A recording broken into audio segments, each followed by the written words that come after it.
Dear listeners, welcome back to another episode of Flavors and Knowledge. We continue with the last chapter of the book Eat Like a Champion, written by Chef Walter. I am your host, Noah Mitchell. This segment is called Food Around the World, How Different Cultures Eat Smart. Every culture I have ever cooked with has taught me something I couldn't have learned any other way. Sometime in the 1990s, I started keeping a list. Every time I traveled, and I traveled a great deal, following food the way other people follow art or music, I wrote down the single most important thing I learned about how the people of that place ate. By now, the list is long. Japan, the philosophy of hara, hachi, eating until you are 80% full. Morocco, the communal bowl, the sharing of food as an act of social trust. Mexico, the extraordinary sophistication of a cuisine built almost entirely on ingredients that grew in one place: corn, beans, chilies, squash, tomatoes, and chocolate, without which the entire Western food tradition would be unrecognizable. Greece, the radical simplicity of the best food, which asks for nothing more than extraordinary raw ingredients and the wisdom to leave them alone. I grew up in an Italian-American family in Rhode Island, and Italian cooking was the lens through which I first came to understand food. That lens, I later realized, had given me certain advantages and certain blind spots. The advantages were real. I had grown up understanding that food is inseparable from family, that meals are ceremonies, that the quality of ingredients matters more than the complexity of technique, and that patience is a virtue that rewards you with flavor. The blind spots were equally real. I had grown up thinking, on some unexamined level, that the Mediterranean tradition was simply the best, the standard against which other cuisines should be measured. Travel cured me of that. The first time I ate a properly prepared bowl of Japanese ramen, not the instant variety, but real ramen, the kind where the broth has simmered for 18 hours and every component has been made with obsessive care, I sat in silence for several minutes before I could say anything. It was not Italian food. It was not trying to be Italian food. It was its own complete, sophisticated, deeply nutritional universe, built on principles of flavor and health that were entirely different from what I knew and equally valid. That was a humbling and liberating moment. What I have come to understand, through decades of eating and cooking across cultures, is that the world's great food traditions are great for reasons that go far beyond tradition. They survived because they worked. The Mediterranean diet, olive oil, fish, legumes, whole grains, abundant vegetables, moderate amounts of everything else, is not celebrated by nutritional science because researchers decided to honor a charming European lifestyle. It is celebrated because study after study has found it to be among the most health-protective dietary patterns ever documented.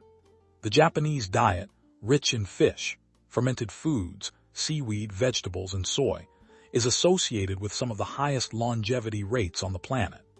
The traditional Mexican diet, built on the corn and bean combination that forms a complete protein, sustained complex civilizations for thousands of years before anyone had coined the word nutrition. The lesson I draw from this is not that any single culture has the perfect diet, but that the world's traditional food cultures in their pre-industrial forms all arrived at similar principles through very different paths: whole ingredients, minimal processing, balance among food groups, strong seasonality, communal eating, and reverence for the act of preparing and sharing food. These are not coincidences. They are convergent solutions to the same fundamental human problem: how to nourish a body well over a long life. I have also learned, through cooking with people from dozens of traditions, that food is one of the most powerful bridges between human beings who have very little else in common. I have cooked alongside Japanese grandmothers, Moroccan market vendors, Indian spice traders, Mexican home cooks, and Greek fishermen. Not one of those experiences left me unchanged. In every case, the act of cooking together, of sharing technique, of tasting each other's food, of arguing gently over the right way to do something, created a connection that would have been impossible to achieve through any other means. This is what I hope young readers take from this chapter: that the diversity of the world's food traditions is not a problem to be navigated but a gift to be explored. When you taste miso soup and try to understand why it tastes the way it does, you are learning about fermentation, umami, and the Japanese philosophy of finding an ingredient's essence.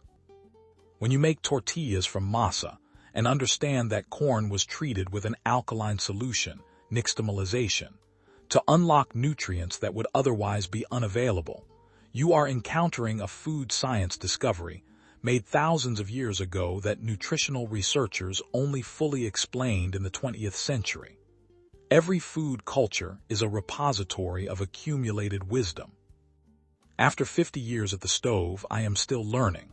I hope I always will be. The world is large and full of kitchens, and every kitchen has something to teach. The child who grows up curious about what other people eat, who is willing to taste something unfamiliar without flinching, who understands that different does not mean wrong, that child is going to eat extraordinarily well for a very long time. And eating well, as I have spent a lifetime discovering, is one of the great pleasures and privileges of being. Ultimately, dear followers, thanks for listening and for the privilege of your time. In conclusion, we hope you enjoyed this episode. Thank you for joining us on today's journey through flavor and discovery. You'll find all the relevant links in the show notes, including details on our cooking classes, the full notes and recipes from this episode, and our calendar for culinary tourism tour. Be sure to subscribe to our free newsletter to stay connected and informed. Remember to taste thoughtfully, cook with passion, and continue exploring the boundless world of food. Subscribe for more, share with a fellow food enthusiast, and we'll see you in the next episode. Until then, keep your eyes on the fire and stay curious. The content for this episode is written by Chef Walter and produced by Simval Media, USA.